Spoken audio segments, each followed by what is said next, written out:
Oi, tudo bem? Bem-vindos aqui a mais um vídeo. E eu estava errado. No vídeo de hoje, a gente vai debater, discutir, falar sobre um tema um pouco... Como é que eu posso dizer? Um tema que não é muito falado assim na Bíblia. Tem uma forma muito geral de você falar sobre esse assunto, mas eu quero tratar no vídeo de hoje porque eu acho que eu interpretei de maneira errada no passado.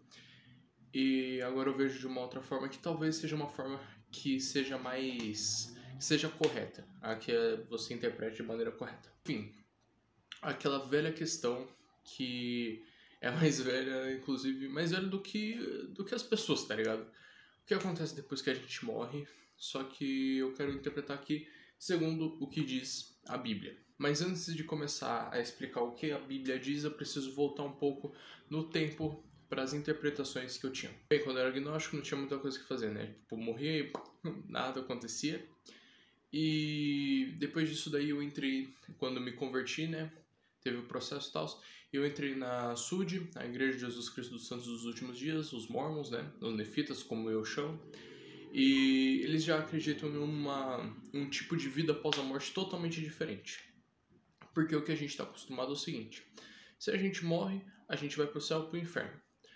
E para eles ocorreu um processo muito diferente. Inclusive é bem extenuante você explicar assim como é que funciona cada sistema. Assim, por meio das suas obras você recebe um patamar de glória, talvez, ou galardão. Você recebe uma recompensa mediante suas obras, maior ou menor. E aparentemente meio difícil, você precisa realmente se esforçar para ir pro inferno. Ou pelo menos como é que... Trevas exteriores, eu acho que é assim que se chama. Mas basicamente é quase impossível você ir pro inferno com Satanás e seus demônios. Eles precisam ir só. Eles acreditam também que as pessoas que não tiveram oportunidade de ouvir a palavra de Jesus Cristo ou de Deus por meio, sei lá, da lei e dos profetas e coisas do tipo, as pessoas que não tiveram oportunidade de receber a palavra aqui nessa vida meio que estariam vagando no mundo espiritual por aí, e por meio de batismo dos mortos essas pessoas podem ir a Cristo. Eles também acreditam que Jesus Cristo no sábado, quando ele estava morto barra já ressurreto, né? Eu não sei se no sábado ele já estava vivo novamente, mas basicamente parece que eles acreditam que no sábado Jesus estava lá pregando no mundo dos mortos. Eles não criaram isso daí do nada. Tem alguns versículos que falam sobre essas coisas, mas infelizmente está fora do contexto, mas eu não vou entrar nesse tópico, né?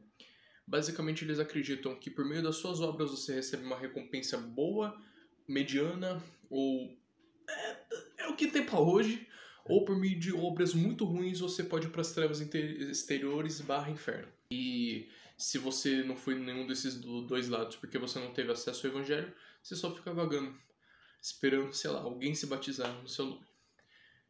Depois que eu saí da igreja, eu tive uma visão diferente. Eu pensava que as pessoas... O que acontecia é basicamente, eu pensava o seguinte: pensa que eu morri. O que acontece é que eu vou entrar como se fosse num sono profundo.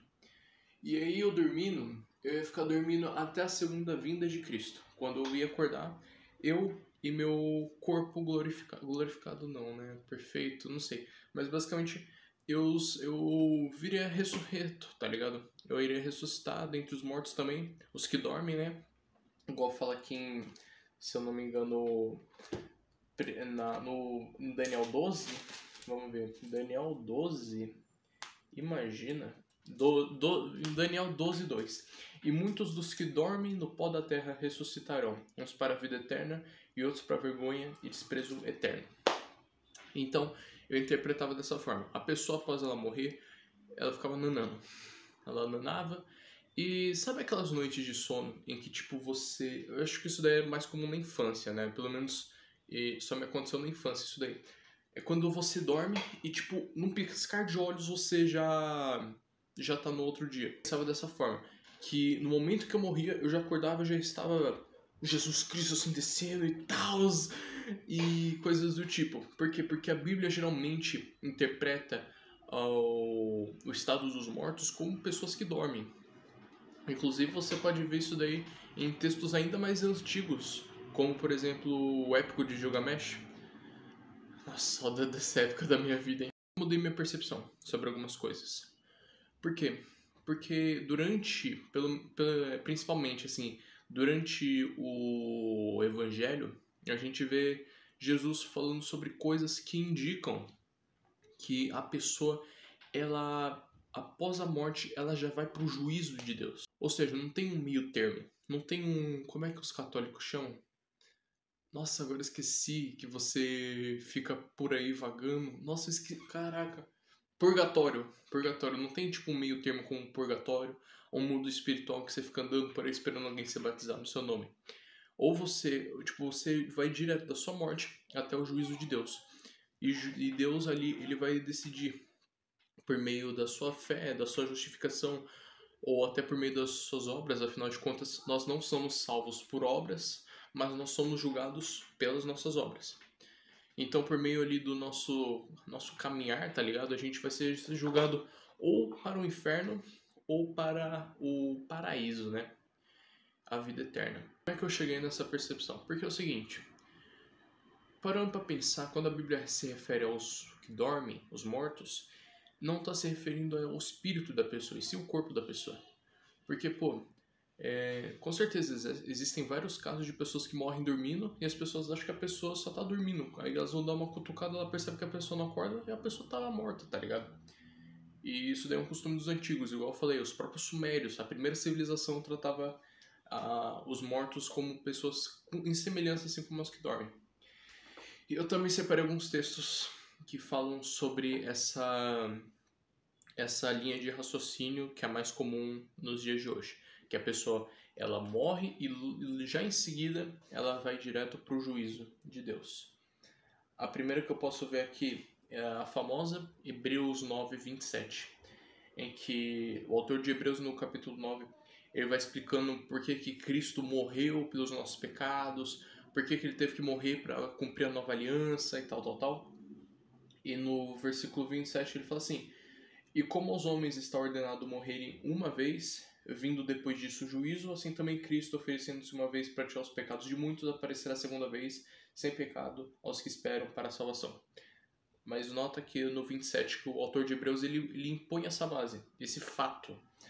Aos homens está ordenado morrer uma vez, vindo depois disso o juízo. Lembrando que tem dois tipos de juízo que a gente vê, parece que a gente vai ter ou um juízo individual, e depois disso um juízo final com todas as pessoas da humanidade, ou pode ser que seja só o juízo final, ou pode ser que seja só um deles, mas eu acredito que vai ser os dois.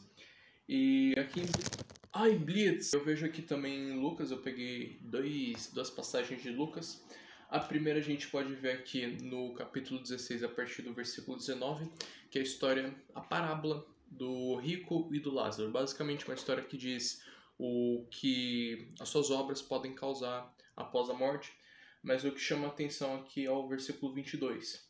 E aconteceu que o mendigo morreu, o mendigo era o Lázaro, e foi levado pelos anjos para o seio de Abraão. E morreu também o rico e foi sepultado. Bem, o que eu vejo dessa passagem aqui, dessa parábola, para falar a verdade, né, é que, tipo, parece que é um bagulho instantâneo, sabe? Não é como se eu fosse dormir e bem lá na frente que eu fosse acordar no juízo final. A gente percebe que o rico e o Lázaro, eles morreram e logo em seguida eles já tiveram o seu destino. Tanto que você pode pensar que é uma história assim que acontece após o juízo final, acabou o mundo e tal, agora é só vida eterna e tal. Mas o que acontece é que a gente vê nessa parábola o seguinte: o rico, enquanto ele estava lá no inferno e ele consegue falar com Abraão, o Lázaro e também o anjo, ele fala o seguinte: manda alguém ir lá pros meus, manda alguém lá na minha parentela para avisar que o lugar é assim. E o anjo ele responde o quê? Mano, mas ele já tem os profetas, ele já tem a lei, ele já tem tudo para saber como é que é a vida após a morte. Eu não preciso ir lá. Então dá a ideia de entender que é um evento contemporâneo, tá ligado? A pessoa vai pro inferno enquanto a história do mundo ainda acontece. E o último exemplo aqui também é o que deve ser o mais conhecido, que é na crucificação de Jesus Cristo, segundo o relato de Lucas, né? e a partir do versículo 39. E um dos malfeitores que estavam pendurados blasfemava dele, dizendo: se tu és o Cristo, salva-te a ti mesmo e a nós. Respondendo, porém, o outro repreendia-o, dizendo: tu nem ainda temes a Deus, estando na mesma condenação? E nós, na verdade, com a justiça, porque recebemos o que os nossos feitos mereciam. Mas este, falando de Jesus, nenhum mal fez. E disse a Jesus: Senhor, lembra-te de mim quando entrares no teu reino. E disse-lhe Jesus: em verdade te digo que hoje estarás comigo no paraíso. Anteriormente, eu segui uma lógica de raciocínio que, sei lá, o antigo grego, coisa do tipo, basicamente, quando a pessoa falava assim, na verdade te digo que hoje estarás comigo no paraíso, não é que Jesus estava falando assim, hoje você vai estar comigo no paraíso. É como se Jesus estivesse falando assim, hoje eu te prometo que você vai estar no paraíso comigo. Mas não é hoje. Eu só tô prometendo hoje. Mas não é hoje que você vai entrar no paraíso, entendeu? Mas eu não vejo mais dessa forma. Então, sim, eu acredito que após a minha morte eu vá ser julgado por Deus uma vez e poder ter acesso à vida eterna. Eu acredito que eu esteja justificado, mas eu acredito que vai ter um segundo julgamento também, que vai ser o julgamento final, vai reunir toda a humanidade, e aí depois disso vamos ter acesso à vida eterna. Mas essas coisas só vou descobrir depois da minha morte, né? E bem, o vídeo de hoje é esse. Muito obrigado por ter me assistido até aqui. E vejo vocês amanhã em mais um dia. Até lá e tchau!